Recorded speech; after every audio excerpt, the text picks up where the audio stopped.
So తర్వాత చేసిన recce movie, అది సిరీస్ రెక్కీ, రియల్లీ నేను G5లో నేను చూసిన తర్వాత షాక్ అయినా.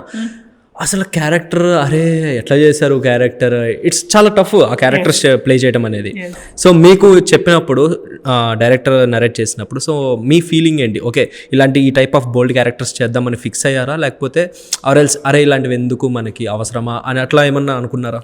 అవును, ఆఫ్ కోర్స్ నాకు భయం ఉండే. I did not want to get in to, అంటే అందరూ నాకు ఆ టైప్ కాస్ట్ అనేది నాకు ఏది వద్దు. నాకు టిపికల్ హీరోయిన్ గా కూడా టైప్ కాస్ట్ వద్దు, కమెడియన్ కూడా వద్దు, హారర్ గా కూడా వద్దు. I don't want to fall in to a box. So అప్పుడే ఇది చేశాను, సంస్కార్ కాలనీ చేశాను. అప్పుడు దానికే ఎంత అందరూ ఫుల్ ఓవర్ యాక్షన్, అందరూ అంటే ఓవర్ హైప్ అయిపోయింది అది. And everybody was like you ఇది చేశారు. ఐఎమ్ లైక్ మామూలు ఫ్యామిలీ సినిమా అని చెప్పిన దాంట్లోనే 10 లిప్ లాక్లు ఉంటాయి.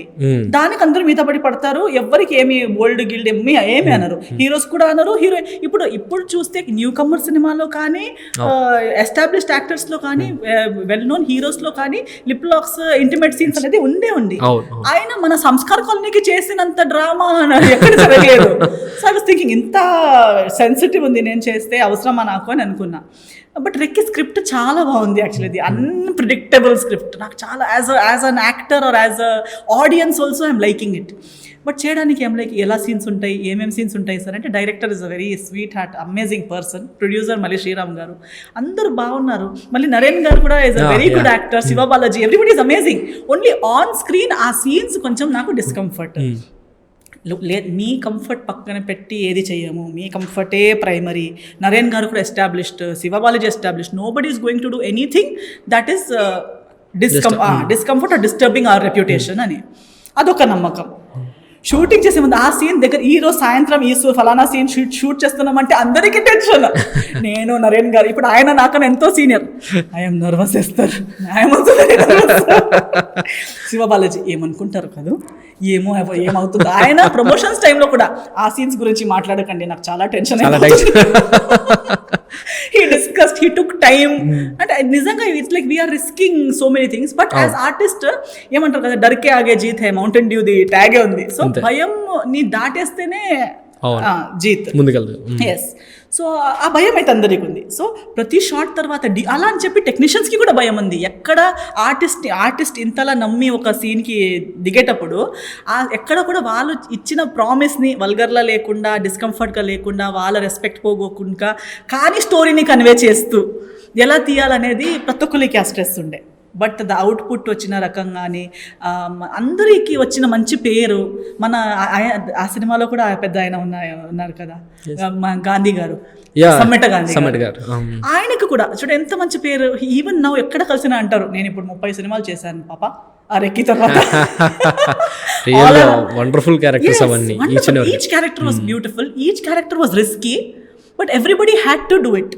So even he was very much, ఆయనకి కూడా డ్రామా బ్యాక్గ్రౌండ్, రెప్యుటేషన్, ఆయన tutor, education industry, he was professor or teacher before. So he also was risking it. So now he says ఆ risk వల్ల నా today I'm doing so many films, I'm so popular. I said yes అండి. Recce ఎప్పుడు still ఇప్పటికి still no ఇంకా YouTube reels లో అవ్వచ్చు, లేకపోతే ఎక్కడ చూసుకున్నా మనకి ఏదో ఒక పాయింట్ లో ఆ రెక్కీ మూవీ కల్ట్ లెవెల్కి వెళ్ళిపోయింది. అది ఇప్పటికి స్టిల్ మీరు చూస్తూ ఉంటాం అప్పుడప్పుడు రెగ్యులర్ గా. నాకు పంపిస్తుంటారు మళ్ళీ నా వేరే టీమ్స్ వాళ్ళు, చూడండి ఇంకా వైరల్ ఉన్నారు మీరు. స్టిల్ దాని తర్వాత నాకు తెలిసి ఐ థింక్ మీకు ఇంకా మంచి మంచి ఆఫర్స్ వచ్చి ఉండాలి, ఎందుకంటే ఆ మూవీలో క్యారెక్టరైజేషన్ చాలా బాగుంటుంది. అండ్ దాని తర్వాత తలా చేశారు, 69 సంస్కార్ కాలనీ, అది బిఫోర్ చేశారా? సంస్కార్ కాలనీ ఫస్ట్, తర్వాత. సో సంస్కార్ కాలనీ చేయడం కూడా అది చాలా కష్టం. వామ్మో, మేమే వామ్మో అంటున్నాం అంటే మీరు ఎట్లా ఫేస్ చేస్తుంటారు అజయ్ గారితో వర్కింగ్ ఎక్స్పీరియన్స్? సో అదే అజయ్ గారు ఆల్సో అప్పుడు కోవిడ్ అయ్యాక ఫస్ట్ షూట్ చేసింది సంస్కార్ కాలనీ. అది కూడా వెనక ముందు చూసి చెయ్యాలా వద్దా అని ఆలోచించి, ఓకే అజయ్ గారే చేస్తున్నారంట, వీళ్ళే చేస్తున్నావా, చేద్దాం, డైరెక్టర్ అందరూ మంచోళ్ళే చేద్దామని దిగాక ఫస్ట్ డే కలిసి షాట్ ఉంది, నేను డోర్ క్లోజ్ చేయడం, సింపుల్ షాట్స్ ఫస్ట్ తీసుకున్నారు. అది చేసి పక్కనే నిలబడి ఉన్నాము, మార్క్స్ ఇస్తున్నాం, లైటింగ్ కోసం మార్క్స్ ఇస్తుంటే ఇలా బిజీ ఉన్నారు. ఇలా చూసి చాలా రోజుల తర్వాత అక్కడ బాగా ఇది చేయాలంటే యూ షుడ్ సక్సీడ్ అన్నట్టు ఏదో చెప్పారు. So is like your doing after a long time, you should do really well, all the best అన్నారు. ఆయన కూడా ఉన్నారు ఆ సినిమాలో, but he was wishing me well, అనేది your coming after long time, కొట్టాలి ఇంకా 6 కొట్టాలి నువ్వు అన్నట్టుగా. So I was like so nice. ప్రతి ఒక్కరు అంటే ఆయనకి నా గురించి ఎందుకు ఆలోచన, ఈ సెల్ఫిష్ వరల్డ్ లో మన గురించే మనం ఎంత ఆలోచించినా సరిపోదు అనే టైంలో ఇంకొకరు బాగుపడాలి, ఇంకొకరు మంచి చేయాలి, నేను చాలా రోజుల తర్వాత వస్తున్నాను అనేది గుర్తుపెట్టుకోవాలి. There is concern. So I felt see such a warmth. నాకు తెలుగు ఇండస్ట్రీలో నేను వర్క్ చేసిన వాళ్ళందరి దగ్గర దొరికింది ప్రేమ, సపోర్ట్, వెల్ విషెస్, బ్లెస్సింగ్సే. So I'm grateful. Then I felt he's wishing me well definitely. అంటే ఆయనకి నా మీద ఇంత నమ్మకం ఉన్నప్పుడు, డైరెక్టర్కి నా మీద ఇంత నమ్మకం ఉన్నప్పుడు, ప్రొడ్యూసర్ గారు అయితే నన్ను నేను ఆ రోజు ఫస్ట్ షాట్ ఎల్లో సారీ వేసుకుని ప్రేయర్ చేస్తుంటాను. ఆయన షూటింగ్ చేసింది ట్యూస్డే రోజు. ట్యూస్డే నాకు తెలిసి లక్ష్మి గారి రోజు అనుకుంటా. సో ఆ రోజు అవన్నీ వేసుకుని చేస్తుంటే ఈ సినిమాకి మహాలక్ష్మి వస్తుందమ్మా, ఎందుకంటే నీలో లక్ష్మీ కళ ఉంది అని చెప్తున్నారు. నాకు రెస్పాన్సిబిలిటీగా కూడా అనిపిస్తుంది, స్ట్రెస్గా కూడా అనిపిస్తుంది. But somewhere I feel that ఎవరికంటారు ఇవన్నీ, అందరికీ అన్నారు. ఈ రోజు ఒకరి గురించి మంచి మాట వెనక మాట్లాడాలి కానీ ముందు మాట్లాడాలి కానీ ఆలోచిస్తారు. అలాంటి దాంట్లో ఇంతమంది వెల్ విషెస్ ఉన్నప్పుడు నేను చేసేది నాకు అయ్యే దాంట్లో చేయాలంతే. అవలేని విషయం చేయని అడగట్లేదు కదా, నాతో అయ్యే పని చేయమంటున్నారు, అది బాగా చేస్తే అయిపోతుంది కదా, అంతే కదా.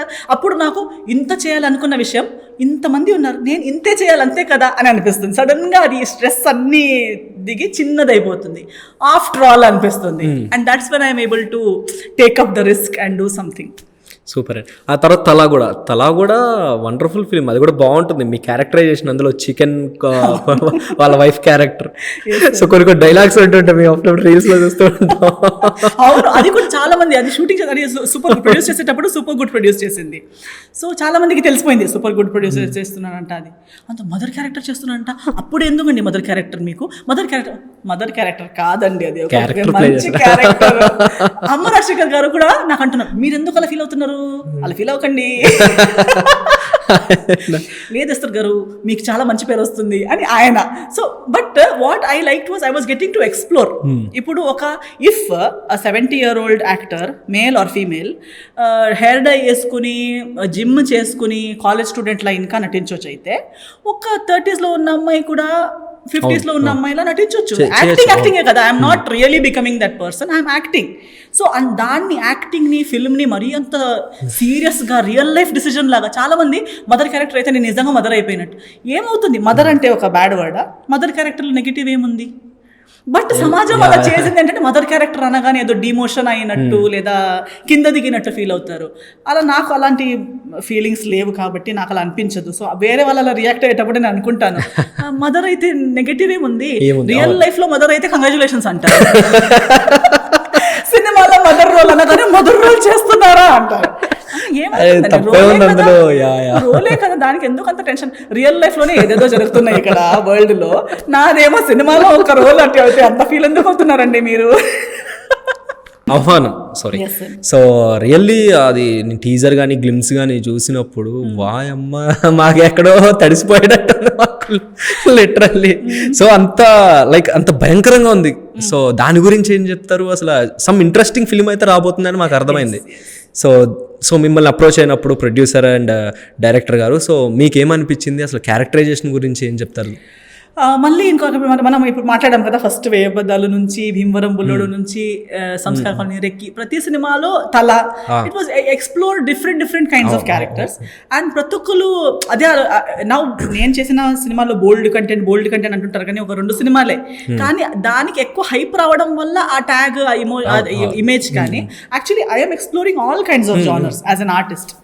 అలా చేస్తున్నప్పుడు నేను ఊహించుకోలేదు నాకు హారర్ జానర్ అనేది ఎప్పుడు వచ్చిన హారర్ అనగానే sorry I'm not interested, because అది ఆల్వేస్ అదే వాటర్ స్ప్రే, స్క్రీమింగ్, ఫస్ట్ ఒక ఇల్లు ఫ్రంట్ ఒక ఏదో బ్లాక్ బ్యాట్ చేసి వెళ్తుంది, తర్వాత ఇంట్లో ఏదో జరుగుతుంది. హీరోయిన్ పని ఏంటంటే అటు చూసి అనడం, ఇటు చూసి పరిగెత్తడం, బాత్రూమ్ లో స్నానం చేసేటప్పుడు ఇక్కడ ఏదో రావడం, అవే ఉంటాయి. ఒకటి ఎక్స్పోజింగ్ ఉంటుంది, లేక అరుపులు ఉంటుంది, చెమటలు ఉంటాయి. నాకు అవి వద్దు, నాకు పర్ఫార్మెన్స్ మళ్ళీ చీకటి ఏదైనా ఎక్స్ప్రెస్ ఇద్దాం, ఒకటే ఎక్స్ప్రెషన్ భయం, నాకు వద్దు, అది నాకు పర్ఫార్మెన్స్ ఉండదు, ఏముండదు, నాకు హారర్ జానర్ అనేది వద్దు అని. కానీ నాకు ఫస్ట్ డైరెక్టర్ గారు ఒక హారర్ అనగానే వద్దన్న, సినాప్సిస్ చదవండి అన్నారు. సినాప్సిస్ పంపిస్తే సినాప్సిస్ కూడా నాకు 1 లైన్లో ఏమి అనిపించలేదు, ఎందుకంటే 1 లైన్గా చెప్పడానికి సినిమా ఏం లేదు. సో ఐ సెడ్ నో నాకు అలాగే అనిపిస్తుందండి, ఇది నా టైప్ కాదంటే, లేదు నేను మీకు సీన్ వైజ్ చెప్తే మీకు తెలుస్తుంది అన్నారు. ఇంకో చోట షూటింగ్లో ఉంటే లొకేషన్కి వచ్చి నాకు బ్రేక్ ఉన్నప్పుడు కూర్చుని మొత్తం సీన్ వైజ్ చెప్పారు. Then I realize this cinema is about watching, అంటే ఇది ఒక విజువల్ ట్రీట్ అండ్ కథ సీన్ వైజ్ బిల్డ్ అవుతుంది. వన్ లైన్, ఇప్పుడు మీరు సినిమా చూసి బయటకు వచ్చాక ఇంకొకరు కథ అడిగితే మీకు చెప్పడానికి అవ్వదు, ఎందుకంటే దాంట్లో ఉండేదే పర్ఫార్మెన్స్, ఉండేదే ట్విస్ట్ అండ్ ఆ స్టోరీ ఎలా ట్రావెల్ అవుతుంది అనే దాన్ని బట్టి cinema, not the synopsis. Then I realize okay ఇది డిఫరెంట్గా ఉంది, అంటే హారర్ సేమ్ బట్ డిఫరెంట్ అన్నట్టు. హారర్ ఉంది కానీ ఆ హారర్ కాదు, దయ్యం అది ఇది కాదు, దయ్యాలు ఉన్నాయి కానీ మళ్ళీ మనం అనుకున్నట్టు కాదు. ఒక హిందీలో మీరు చెప్తే స్త్రీ అనే సినిమా ఉంది, there is a story, there is a ghost, but మళ్ళీ ఆ గోస్ట్ అంటే ఏదో దయ్యం లాగా వచ్చి భయపడడం అలా కాదు, మీకు ఫీలింగ్ ఉంటుంది అంతే కానీ ఒక స్టోరీతో పాటు ఉంటుంది. So I liked it. ఒక కొత్త క్యారెక్టర్ అండ్ డ్రెస్సింగ్ కానీ, నన్ను ప్రజెంట్ చేసిన విధానం కానీ, టెక్నీషియన్ గ్రూప్ చాలా బాగుండే. ద డిఓపి ఈజ్ మన ప్రేమ కథం చిత్రం డైరెక్టర్ అండ్ డిఓపి ఆయనే, జేపీ గారు. సో ఆయన ఒక మంచి technician, director is good, producer is good, co actors మళ్ళీ మన ధన్య బాలకృష్ణ మన రెగ్యులర్. సో అందరితో మళ్ళీ కలిసినట్టు ఉంటుంది. I felt like it will be a good project to do and I was right. కలిసి సెట్కి వెళ్ళిన దగ్గర నుంచి ఈ రోజు దాకా hour friendship and bonding increase అవుతూనే ఉంది. ప్రేమ, అండర్స్టాండింగ్, ఒకరికొకరు సపోర్ట్ చేయడం ఎంతలా ఉందంటే ఆల్రెడీ మనకి ఆ సినిమా అంటే you can see normally many టీమ్స్లో ఎలా ఉంటుందంటే ఫస్ట్లో ఒకలా ఉంటారు, డైరెక్టర్, ప్రొడ్యూసర్ అండ్ డిఓపి ముగ్గురులోనే చూస్తే కూడా ఫస్ట్లో ఒకలా ఉంటారు, షూటింగ్కి దిగి ఒక 1 వీక్ తర్వాత ఒకలా అయిపోతారు, ఎండ్ అయ్యే వరకు ఒకలా ఉంటారు, రిలీజ్కి ఒకలా ఉంటారు, రిలీజ్ తర్వాత ఇంకోలా అయిపోతారు. బట్ ఈ టీం అలా లేదు, కలిసిన దగ్గర నుంచి నిన్న ఈ రోజు ఎప్పుడు చూసినా ఇట్ ఈస్ నాట్ టెంపరరీ ఏదో నాటకం ఎవరికో చూపించుకోవడం అలా కాకుండా నిజంగా ఒక హెల్దీ టీమ్, ఒక మంచి subject. So I'm also looking forward. నేను ఫైనల్ కాపీ చూడలేదు, బట్ వాళ్ళకున్న హ్యాపీనెస్, ఎక్సైట్మెంట్ చూస్తుంటే అంటే ఒక కాన్ఫిడెన్స్ ఉంటుంది. మీకు ఇప్పుడు బాలేని సినిమా ప్రమోట్ చేసేటప్పుడు కూడా ఒక భయం ఉంటుంది, బాలేదని నీకు తెలుసు అయినా నువ్వు బాగుంది అంటే ఎక్స్పైరీ డేట్ కి దగ్గరున్న ప్రోడక్ట్ ని ఫీలింగ్ ఉంటుంది కదా, ముందుటి మనిషికి తెలియకూడదు అనే ఒక భయంతో అమ్ముతుంటాం. అలా కాకుండా డెఫినెట్ గా బాగుంది అని ఇలా రిలాక్స్ గా కూర్చొని చెప్పగలుగుతున్నారంటే నిజంగా cinema has come out well. I'm also looking forward for it and I'm sure, I think ఈ సినిమా మన జనరేషన్ కి, ఇప్పుడున్న ఫ్లేవర్స్ కి, ఇప్పుడు జనాలకి ఉన్న టేస్ట్ కి సెట్ అవుతుందని.